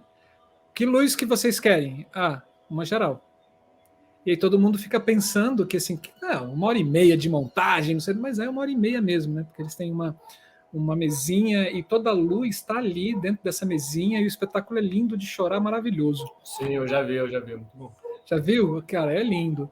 E como é que é essa relação com você, quando você chega no teatro? Assim, você e os técnicos, você fala assim, senta lá, Cláudia, e deixa que eu monto. Não, vamos juntos, eu preciso de um tempo antes, porque eu preciso dar uma descansada antes da apresentação. Você prefere montar um dia antes? Não, você já falou que prefere montar no dia da apresentação, que é seu aquecimento. Né? Não, eu costumo pedir para os técnicos... me dá 10 minutos só para eu visualizar aqui o palco, entender? Porque para esse espetáculo ele tem muita contra-regragem que acontece escondido. E a única coisa que eu tenho como fora de cena é quando eu estou atrás do cenário. E é bem curto, é tipo 90 centímetros. Então eu preciso decidir com muita calma onde vai ser um ponto de ancoragem ali do cenário, um ponto de ancoragem não, né? Um ponto de referência. Antes de começar a montar qualquer coisa. E técnico, principalmente quando é festival, os caras estão na pilha, né? Há 10 dias, 15 dias dormindo pouco e montando, eles ficam querendo já. Eu falo, não, calma, respira aí, deixa eu só pensar um pouquinho aqui. Aí eu monto o cenário, que geralmente é uma meia hora, bato o martelo, aí a gente monta a luz. Mas geralmente é bem rápido. Tipo, 1h30 entre montar e afinar é super tranquilo. Porque é isso, né? Tem pouca coisa, né? O solo dá, acho que 12 refletores, sei lá, 15 refletores. Isso facilita também hoje em dia, né? Assim, infelizmente, nesse mundo capitalista, né? Assim, onde o dinheiro que manda, isso influencia bastante, né? Assim, no momento de escolha para festivais, viagens, etc. Sim. Né? Sim. E você continua com esse espetáculo em repertório? Eu sei que é difícil fazer essa pergunta, né? Pós-pandemia, ou dentro de uma pandemia, mas... Olha, a última vez que eu apresentei foi em 2016. E, teoricamente, eu tô com ele no repertório ainda. Só que eu sou péssimo de produção. Tipo, então, todas as vezes que eu apresentei é porque eu fui convidado porque alguém já tinha assistido e conhecia. Eu não sou bom de venda. E eu até hoje não consegui alguém para vender, sabe? Para ter esse lugar de vender. Então, acabei apresentando pouco até. Quer dizer, já apresentei o suficiente. Eu montei esse espetáculo sem patrocínio, sem nenhum tipo de... Porque também a gente trabalha com luz, a gente trabalha muito numa demanda diferente, né? Às vezes a gente está com 10 grupos e você passa o mês inteiro viajando. Eu sempre tive dificuldade de sentar, escrever projeto e pensar no futuro. Então eu meio que fui construindo o espetáculo, chamando pessoas que a gente já tinha trabalhado junto, falando, quando eu tiver dinheiro eu te pago. e o que tinha que gastar dinheiro para comprar material para cenário, figurino, eu fui com o dinheiro do iluminador pagando. Mas, tipo, eu já consegui pagar as pessoas com as apresentações, então isso foi bom, já considero um sucesso, só de não estar devendo para ninguém, fora os bancos. Pessoa física, eu não estou devendo ninguém. Isso é ótimo já. Sim. Bom, Eduardo, muito bom te ter aqui. Muito bom conhecer essa sua cabeça pensante aí enquanto ator e enquanto iluminador, né? Acho que é uma característica. Acho que é a primeira vez, Marcelo, que a gente recebe alguém que fala desse ponto de vista. Muito interessante, assim. É a primeira. E olha que ele não é o único, tem vários que fazem. Sim. Estão nesse processo. Tem o grupo Armazém, né? Eu já trabalhei em alguns festivais aqui em Brasília, e o Armazém vendo apresentar. Os atores descem, vamos montar tudo, eles que montam, eles que sobem, eles que descem, mas eles perdem sempre um dia antes, né, de montagem, para no dia de estreia e sim se concentrar na parte, cada um cuidando. Um vai cuidar da luz, outro vai cuidar do cenário, outro vai cuidar da mesinha lá de merchans que eles vendem, né, assim, e aí vai, assim. É teatro de grupo, né, gente? Sim. Teatro de grupo. Teatro de grupo é isso. Teatro de grupo não tem estrela. Não. Acho. O meu é teatro de grupo de uma pessoa só, né? Um grupo de uma pessoa só. Tá ótimo. Você chegou a ver um espetáculo chamado acho que é 1,99? Acho que foi isso. Eu lembro de ver propaganda na televisão. Que o cara... Que era isso, né? Ele decidiu, assim, a frustração dele. Isso foi quando? Isso foi na década de 90, final de 90, né? Por aí, para início de 2000. Ele estava com uma frustração tão grande, né? Porque fazer arte, trabalhar com arte aqui nesse país é cruel. Sim. E ele estava desistindo mesmo. Ele falou assim, cara, eu vou mudar de profissão, vou desistir, vou acabar minha carreira, mas eu quero fazer um espetáculo, e eu quero fazer um espetáculo onde eu faça tudo, porque vai ser a minha despedida do teatro. E ele deixou isso muito claro para ele, né? Assim, e aí ele falou assim, e vai ser escroto, porque eu não consigo me sustentar fazendo teatro, então eu vou também botar para as pessoas, e estava naquela febre, daquelas lojas chinesas, R$1,99, etc. As pessoas vão pagar R$1,99 né, para entrar, porque para dizer para eles assim, olha, o que vocês estão assistindo é de qualidade, sim, e vocês pagam R$1,99. Foi uma coisa assim, né, tudo que era R$1,99, né, assim, naquela época, não sei hoje, acho que também, assim, era uma coisa meio que sem graça, assim, descartável, etc. E, cara, era ele chegava, ele montava tudo, ele operava o som, ele operava a luz, ele recebia o ticket na bilheteria, ele era o bilheteiro, então ele fazia tudo. E deu tanto sucesso, ele nunca ganhou tanto dinheiro com esse espetáculo, e ele desistiu, né, assim, de desistir do teatro. Mas isso, assim. Eu assisti uma reportagem num jornal, na Globo, porque era muito espetáculo. Bom, fez muito sucesso. Bom. E ele ganhou muito dinheiro. Espero que, olha, você que está aqui assistindo o canal da Ideia Luz, que é um produto de qualidade para venda, né? Converse com o Eduardo Albergaria, né? Ele tem um espetáculo bom chamado Anônimos, né? Tô precisando de alguém assim para trabalhar comigo. Muito bom, muito bom. Obrigado pela sua generosidade. Foi muito bom. Vocês, ver como você pensa a luz, como a sua cabeça vai atrás das intuições, das imagens e tenta transformar isso em ondas de luz, né, para encantar o espectador. Muito obrigado, cara. Valeu mesmo. Obrigado a vocês. Um abraço. Boa noite. Obrigada, viu, Eduardo? A gente vai te botar, então, numa salinha, né? Voltar para aquela salinha deliciosa ali com champanhe, massagem. Sim. Encerramos o programa aqui, já a gente volta para conversar com você, tá bom? Tá joia. Obrigada. Obrigado a vocês. Beijo. Beijo. Tchau, tchau. Fazer Muito para bom, cá. né, Marcelo? Bom, né? Assim, é a primeira experiência que a gente tem, né? É. Assim, de uma pessoa em cena e criando luz e tá participando do processo como um todo, porque ele também, a dramaturgia veio dele também, né? Assim, nesse processo todo. Que legal, muito Sim. bom, né? E ele traz um contraponto para a gente que a gente sempre percebe, assim, alguns iluminadores ou iluminadoras sempre buscando essas teorias nas criações de luz, etc. E ele vem com algo intuitivo, né? Assim, e assume isso. E isso para ele é o modo operante dele.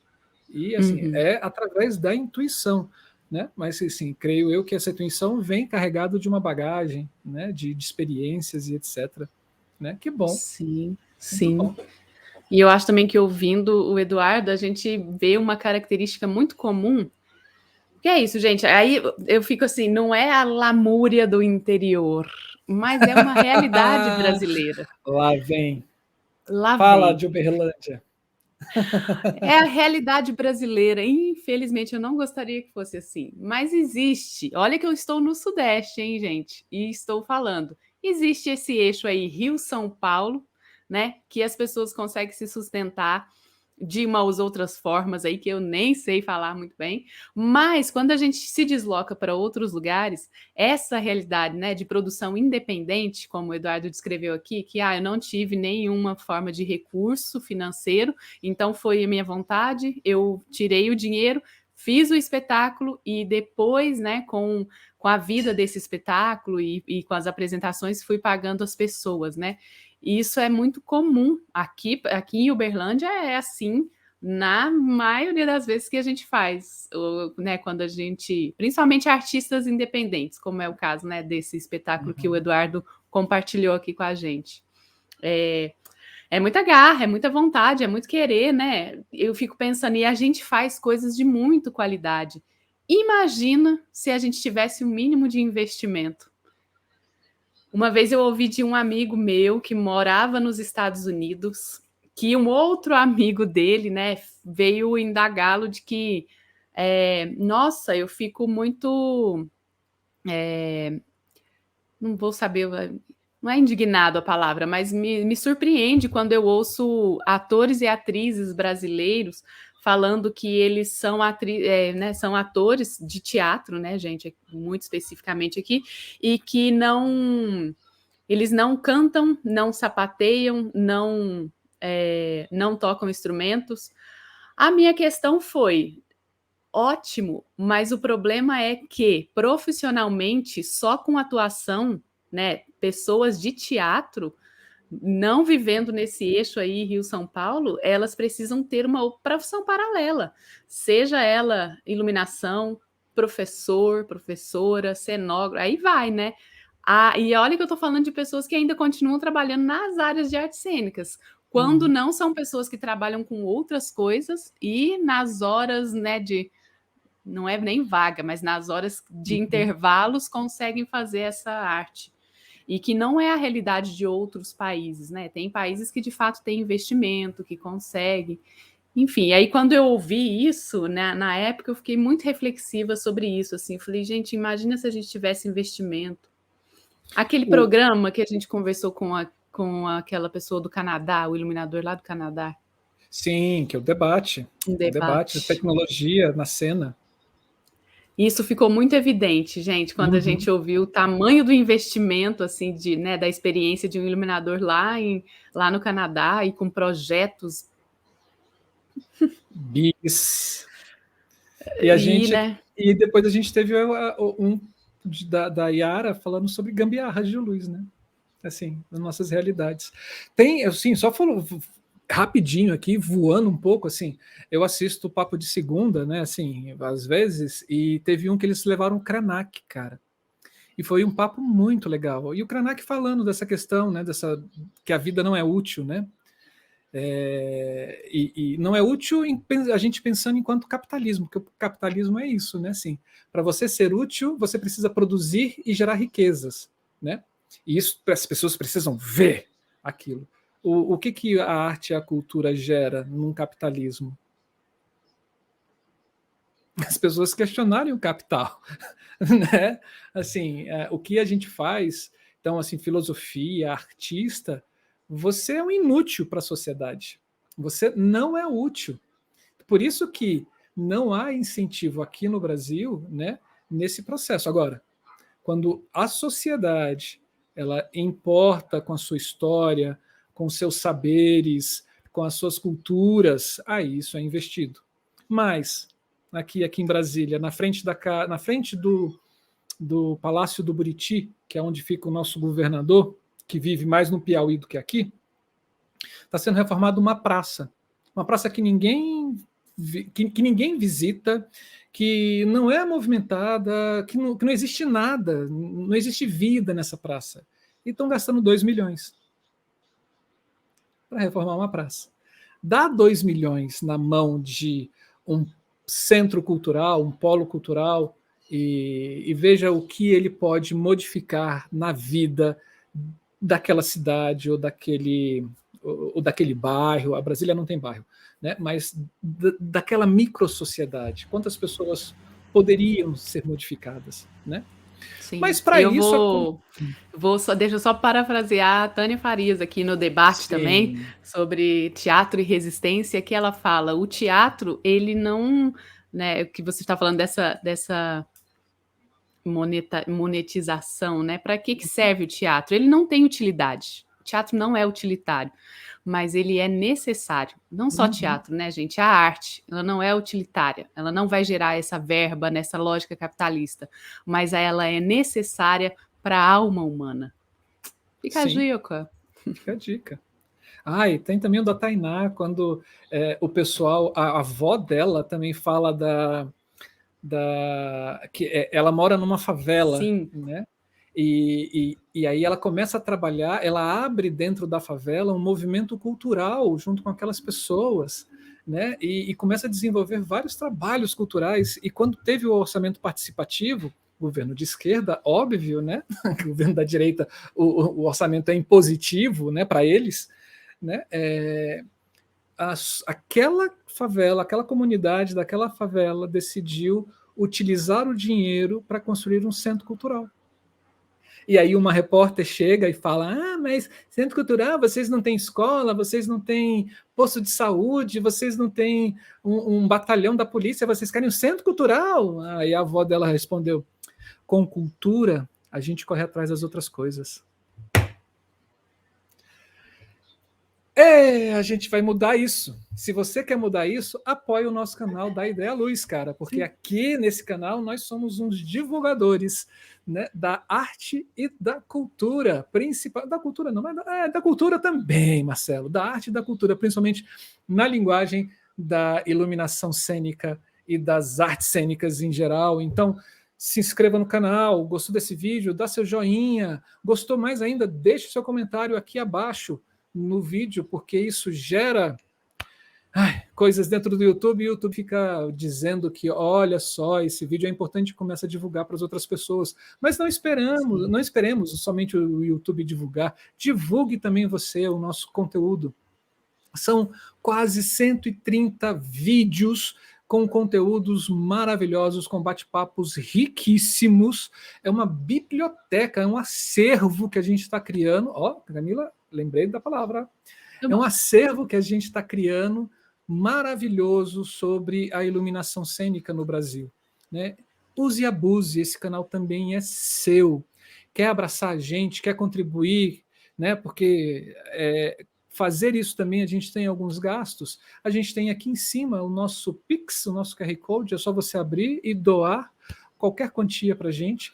Se você ainda estiver no chat privado, no chat ao vivo, né, nessa estreia, você pode utilizar o chat para monetizar aí o seu comentário ou deixá-lo, o nosso chat com algum GIF, né? Tem ali, clique nesse cifrãozinho, tem os sticks, que são os GIFs, e o superchat, que você pode contribuir, você pode escolher o valor que você quiser.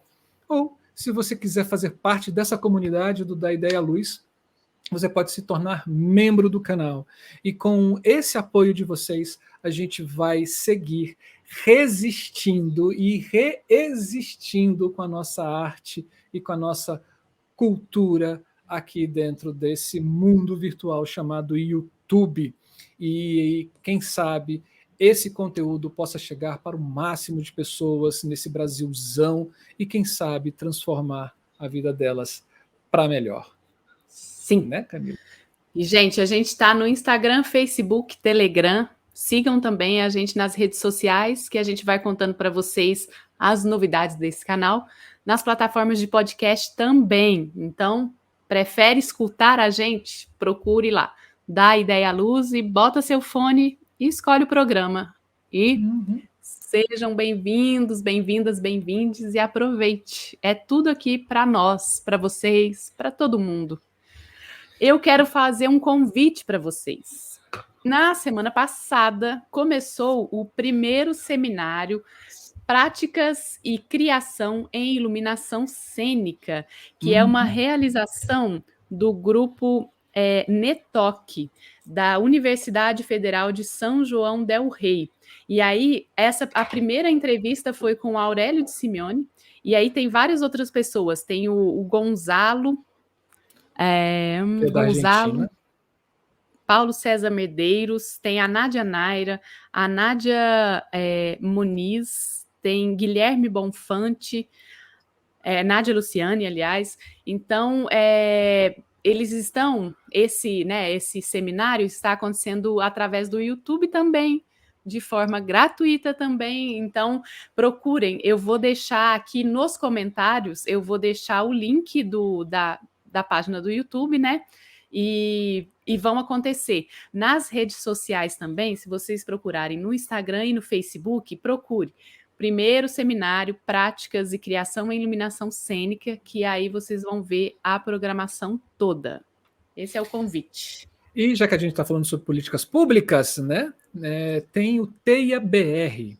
É um grupo de pessoas que está tentando mapear, está querendo também mapear todos os trabalhadores da graxa, dos bastidores, seja ele dentro do teatro, de shows, eventos, audiovisual e assim vai. Se você é um desses trabalhadores, acesse www.teia, de teia de aranha mesmo, br.com, e lá tem um link para você se cadastrar. Ali você conhece o projeto e tem um link para você se cadastrar. Quanto mais gente cadastrada nessa teia, mais a gente pode ter o perfil e entender como é que esses profissionais eles estão distribuídos no Brasil, quais são suas necessidades, quais são suas realidades.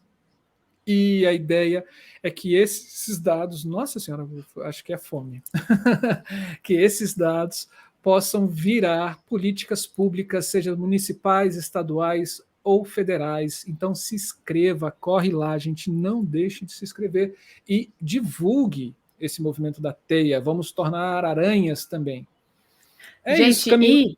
Eu tenho mais um recadinho. Manda a revista A Luz em Cena, eu não sei se vocês já estão sabendo, já conhecem, mas nasceu esse ano, em julho, nasceu a revista A Luz em Cena, que é uma revista online vinculada ao programa de pós-graduação de artes cênicas da UDESC, e essa revista, ela vai tratar desses assuntos, né? Vai tratar sobre os elementos que compõem as artes cênicas. Então, nela vão ter edições que vão falar sobre iluminação cênica, sobre sonoplastia, sobre figurino, sobre projeção na cena, sobre teatro. Ah, meu Deus do céu. Enfim, mas desses elementos, esqueci que deu branco, esses elementos.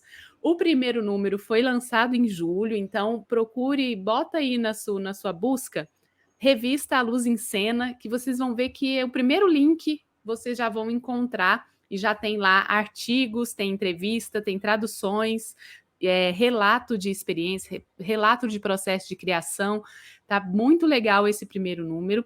E a chamada para o segundo número, o segundo dossiê, né, está aberta. Vai até dia 15 agora, mas fica o convite. Você que escreveu aí sobre alguma coisa a respeito de iluminação cênica, tem um relato para fazer, um relato de processo de criação, ou tem uma entrevista que deseja publicar, manda para a gente, coloca lá a revista Luz em Cena, vocês vão ver que tem o primeiro número e logo embaixo tem essa chamada aberta para o segundo número.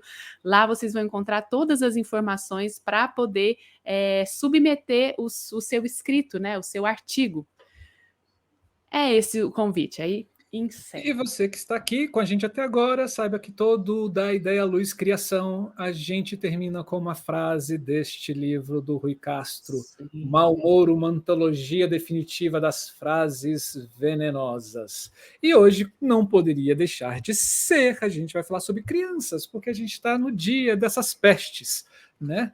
Onde eles estão liberados para fazer todas as diabruras, né? E gastarem todas as suas energias. E tem uma frase aqui do Jean Cocteau, que ele fala assim: um menino prodígio é uma criança cujos pais têm muita imaginação. É isso, pessoas. Não deixe as crianças dentro de vocês morrerem, né? Às vezes o sistema sufoca. Vamos botá-las para fora e vamos dar liberdade a elas. O mundo será mais feliz assim. É isso, ficamos por hoje aqui. Beijo, queijo, prazer tê-los e tê-las aqui conosco. Saiba que esse canal só existe porque vocês estão aí também, né, Camila? Sim, muito obrigada. Obrigada pela presença, gente, hoje e sempre. Muito obrigada mesmo. Tenham um bom resto de dia. Semana começa. Beijos, se cuidem, fiquem bem, continuem usando máscaras. Sigamos bem. Esse foi mais um da Ideia Luz Criação na sua tela da internet, invadindo os seus olhos com muitos bits de luz. Beijos! Beijos! Até! Tchau, tchau!